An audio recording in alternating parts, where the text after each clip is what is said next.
Disclaimer. दोस्तों, ये कहानी केवल एक काल्पनिक रचना है। ये केवल लेखक के द्वारा रची गई यह एक कहानी है।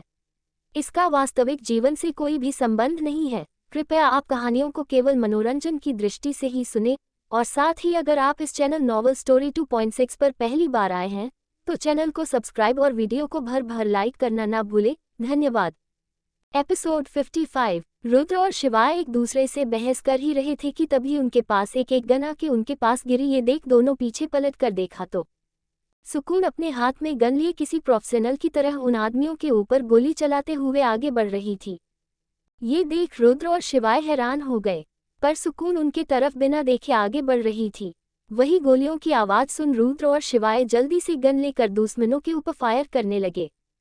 इस समय तीनों ही फायर करते हुए आगे बढ़ रहे थे। तभी हल्की हल्की बारिश शुरू हो गई। कुछ ही देर में तेज तेज बादल गरजने लगे। बारिश की रफ्तार तेज हो गई। बारिश इतनी तेज थी कि मानो अब ये रुकने वाली नहीं है। वहां पर सभी उस बारिश में पूरे तरीके से भीग चुके थे। जमीन पर पड़ी लाशों का खून बारिश के पानी से बहता चला जा रहा था। वही रुद्र, सुकून, शिवाय तीनों ही धीरे धीरे कर सभी दुश्मनों को मारते जा रहे थे।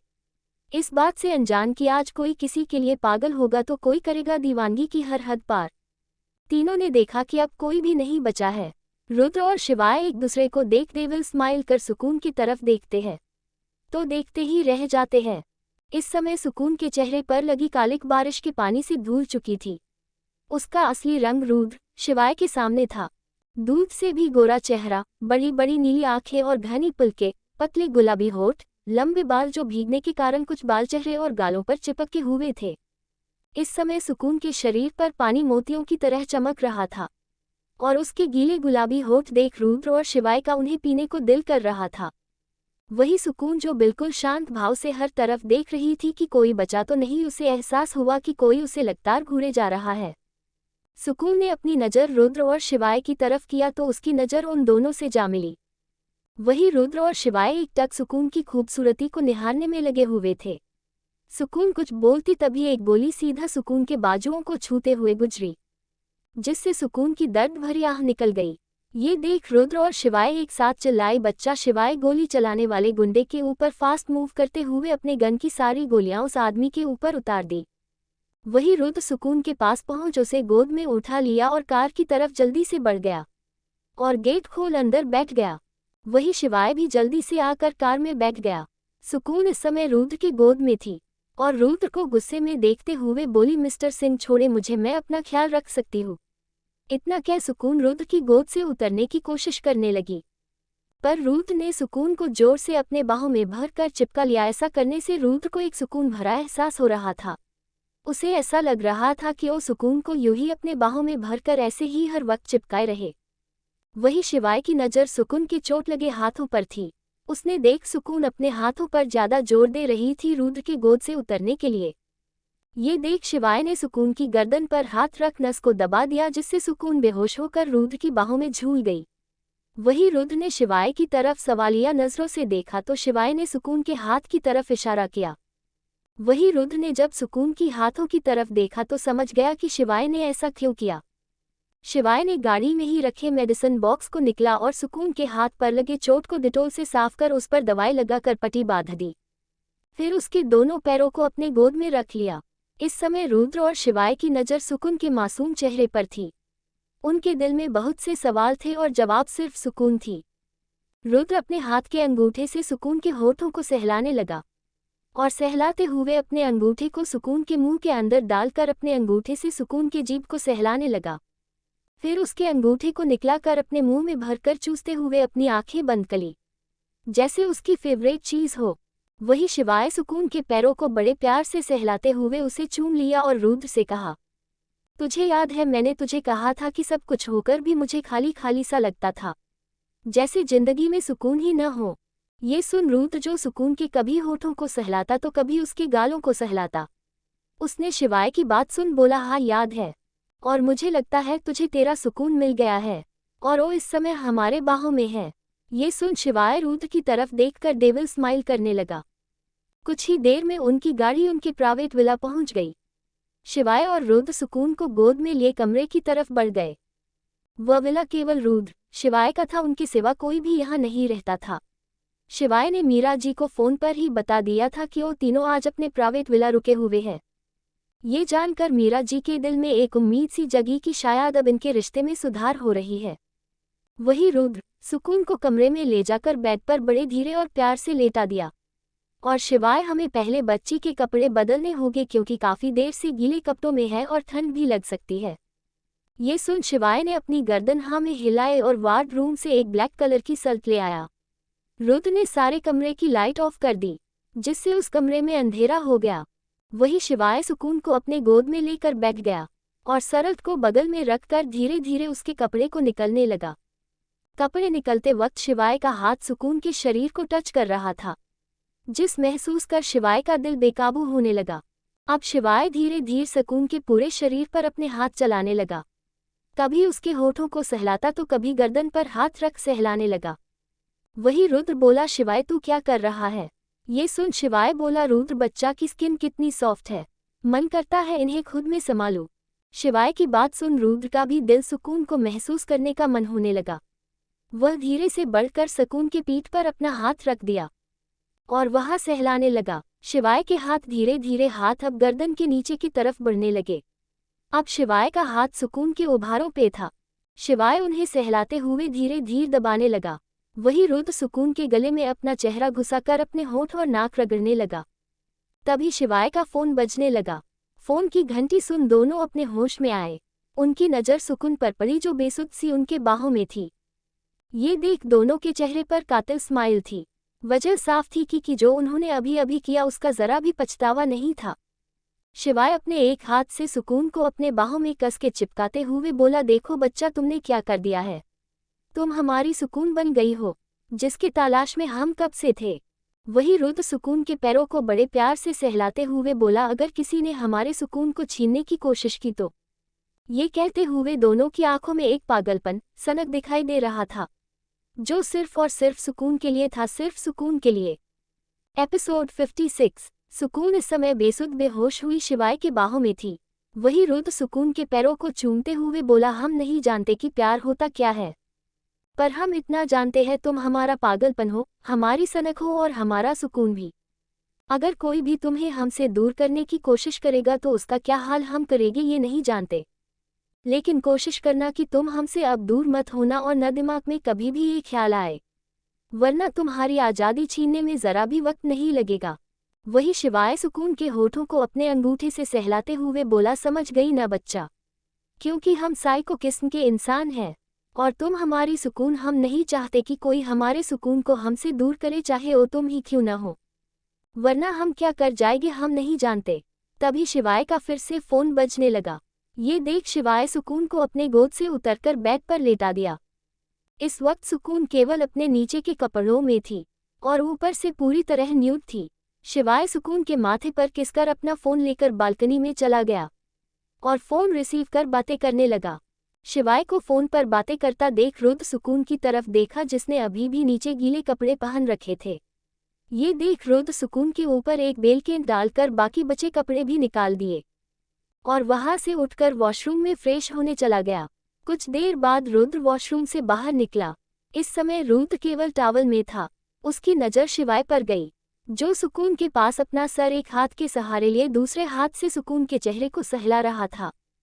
शिवाय सुकून के चेहरे को सहलाते हुए रुद्र से बोला, कुछ तो ऐसी बात है रुद्र जो हम नहीं जानते, वरना तुम ही बताओ जो हमारे सामने आने से भी डरती थी। वो अब आंखों में आंखें डालकर जवाब देने लगी, जहां तक हम जानते थे कि बच्चा को अपना नाम लिखने तक नहीं आता था, वो किसी प्रोफेशनल की तरह इंग्लिश बोलने लगी।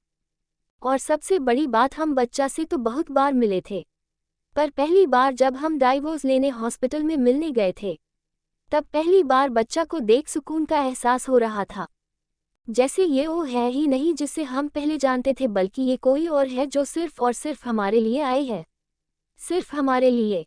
वही रुद्र शिवाय की बात सुन बोला, तू सच कह रहा है, पहले जब हम बच्चा से मिलते थे तो कभी भी वो फीलिंग आई ही नहीं, लेकिन अब बात अलग है। फिर सुकून के दूसरे साइड लेटते हुए अपना एक हाथ कंबल के अंदर डालकर सुकून के पेट को सहलाते हुए बोला, अब दिल करता कि तुम्हें अपने अंदर संभालूं और इस तरह खुद से जोड़ लूं कि अगर तुम चाहो भी तो खुद को हमसे जुदा न कर पाओ। रुद्र ये बातें कहते हुए इस समय एक साइको लग रहा था। एक संग की इस समय सुकून बेहोश थी, वरना रुद्र का ये रूप देख शायद घबरा जाती। वही शिवाय रुद्र की बातें सुन डेविल स्माइल करते हुए सुकून के होठों पर किस कर बोला, वेलकम टू माय वर्ल्ड बच्चा। इतना कह शिवाय भी फ्रेश होने चला गया और कुछ ही देर में वापस आकर सुकून के बगल में लेट गया। ऐसे ही सुकून को देखते हुए कुछ ही देर में दोनों की आंखें लग गई और गहरी नींद में चले गए। वही प्रताप विला में माया इस समय अपने कमरे में थी और फोन पर बातें कर रही थी। ओफो मॉम, आपसे जितना कहा है उतना कर दीजिए, और हाँ वहाँ हर मुझे मेरे प्लेन में कोई गड़बड़ी नहीं चाहिए। वही दूसरे साइड माया की मॉम मोहनी, जो एक होटल में किसी दूसरे आदमी के साथ थी, वो बोली ठीक है बेटा, हम वैसा ही करेंगे जैसे आपने कहा है। इतना कह मोहनी ने फोन कट कर दिया। वही वो आदमी बोला, अरे मेरी जान, किसे बाली का बकरा बना रही हो। ये सुन मोहनी ने कहा, इससे तुम्हारा कोई मतलब नहीं समझे। वही वो आदमी बोला, तो जिससे मतलब है वही दे दो। इतना कह वह मोहनी के कपड़े को निकाल के फेंक दिया और उभारों को अपने मुंह में लेकर सक करने लगा। इस समय वो आदमी पूरा जानवर बन गया था। वही मोहनी आहें भरते हुए बोली, प्लीज थोड़ा धीरे। मोहनी की बात सुनो। आदमी गुस्से से बोला, चुप साली, इसके पूरे पैसे मुझसे लिए हैं और मैं पैसा वसूल एंजॉय करूंगा। इतना कह वो मोहानी के ऊपर एक बार फिर टूट पड़ा। कुछ ही देर में मोहानी की दर्द भरी आहें उस कमरे में गूंजने लगी। सुबह का वक्त, सुबह हो गई थी। बालकनी से आती धूप सुकून के चेहरे पर पड़ रही थी, जिससे सुकून अब इरिटेट होकर अपना चेहरा तकिए में छुपा ली। तभी उसे कुछ याद आया और वो झट से उठकर बैठ गई। अपने आप को अनजान जगह पर पाकर सुकून ने अपनी नज़र चारों तरफ दौड़ाई।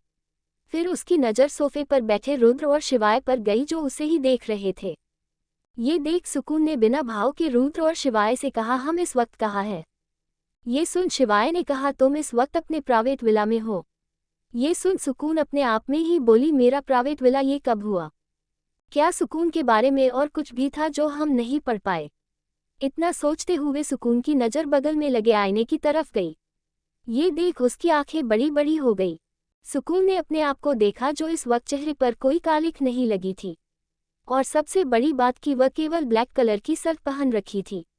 ये देख सुकून ने गुस्से से रुद्र शिवाय की तरफ देखते हुए बोली, मेरे कपड़े किसने चेंज किए। ये सुन रुद्र और शिवाय ने एक साथ में कहा, हमने। ये सुन सुकून की आंखें बड़ी हो गई और चेहरा शर्म से लाल हो गया। वही दोनों सुकून के पास आते हुए बोले, बच्चा इसमें शर्माना क्या, आखिर हम तुम्हारे पति हैं। ये सुन सुकून ने कहा, तुम दोनों मेरे पति हो या नहीं ये आज पता चल जाएगा, पर पहले ये बताने का कष्ट करेंगे कि तुम दोनों ने ही मेरे कपड़े क्यों बदले, और बदले तो बदले ये हाथी की साइज का शर्ट क्यों पहना। ये सुन रुद्र ने कहा, बच्चा तुम बेहोश थी और हमारे सिवा कोई मेड भी नहीं रहती जो तुम्हारे कपड़े बदले, और रही शर्ट की बात, तो शर्ट और पेंट के सिवा कोई भी कपड़ा नहीं था हमारे पास, तो हम क्या करें। इतना कह रुद्र सुकून की तरफ प्यार से देखने लगा। वही शिवाय ने कहा, अगर तुम्हें शर्ट पसंद नहीं आई तो कोई बात नहीं, तुम इन्हें उतार कर हमारे सामने बिना कपड़े के रह सकती हो। आफ्टर ऑल हम तुम्हारे पति ही तो है, हमसे क्या शर्माना। शिवाय और रुद्र की बात सुनकर सुकून ने कहा, तुम दोनों के दोनों पागल हो, ना जाने कैसे इतने बड़े बिजनेसमैन बन गए। तुम दोनों शायद भूल रहे हो कि कल ही मैंने कपड़े खरीदे थे और वह कार में रखे हुए हैं। ये सुन दोनों ने अपने मन में कहा, ओफो बच्चा, तुम तो रोमांटिक पल को कचरा करने में लगी हो। कमबख्त, उस कपड़े में आग क्यों नहीं लग गई। तभी एक बार सुकून की फिर से आवाज आए, अब खड़े क्या हो, मेरे कपड़े ला कर दो। ये सुनते ही रुद्र कपड़े लाने चला गया। वही शिवाय नाश्ता तैयार करने। कुछ ही देर में रुद्र कपड़े ले आया। ये देख सुकून कपड़े लेकर जल्दी से वॉशरूम फ्रेश होने चली गई। कुछ देर बाद जब वह फ्रेश होकर निकली तो कमरे में कोई नहीं था। ये देख सुकून ने राहत की सांस ली और फटाफट तैयार होने होकर कमरे से बाहर निकल गई। सुकून जैसे ही सीढ़ियों से नीचे उतरते हुए आ रही थी, हॉल के डाइनिंग टेबल के पास बैठ रुद्र और शिवाय की नज़र सुकून पर गई तो उसे देखते ही रह गए। इस वक्त सुकून ने एक पीले रंग का लोग सूट पहन रखा था। आंखों में काजल, होठों पर रेड लिपस्टिक और बालों को खुला छोड़ रखा था, जिसमें सुकून बहुत ही हसीन और खूबसूरत लग रही थी। सुकून उन दोनों को नज़रअंदाज कर सीधे डाइनिंग टेबल पर लगी कुर्सी के पास बैठ गई और टेबल पर रखे सैंडविच को लेकर खाने लगी। वही सुकून को खाता देख वह भी अपना ब्रेकफास्ट करने लगे। कुछ ही देर हुआ होगा कि तभी रुद्र और शिवाय के फ़ोन पर एक साथ नोटिफिकेशन आया। ये सुन दोनों ने टेबल पर ही रखे मोबाइल को उठाकर नोटिफिकेशन चेक किया, जिसे देख उनकी आंखें गुस्से से लाल हो गई। शिवाय एक झटके से अपनी जगह से उठा और सीधा सुकून को अपनी तरफ खींचकर अपने से चिपकते हुए बोला, ये क्या है बच्चा। ये सुन सुकून शिवाय को सवालिया नजरों से देखने लगी। वही सुकून की आंखों में सवाल देख रुद्र ने अपने फोन पर आए मैसेज को दिखाया, जिसे देख सुकून ने रुद्र और शिवाय की आंखों में आंखें डालकर बोली, ये वही जो जिसके लिए तुम दोनों मरे जा रहे थे, तलाक पेपर। ये सुनते दोनों के चेहरे पर बेहिसाब गुस्सा आ गया। शिवाय अपने गुस्से को कंट्रोल करते हुए बोला, अभी के अभी हमारे साथ चलो और वकील से कहो कि तुम तलाक नहीं लेना चाहती हो। ये सुन सुकून ने कहा, और मैं ऐसा क्यों कहूँगी। तो दोस्तों आगे क्या होगा यह जानने के लिए इस स्टोरी को सुनते रहिए सिर्फ और सिर्फ novel_story_2.6 चैनल पर। और अगर कहानी आप सभी को पसंद आए तो वीडियो को लाइक, कमेंट और शेयर जरूर करें। धन्यवाद।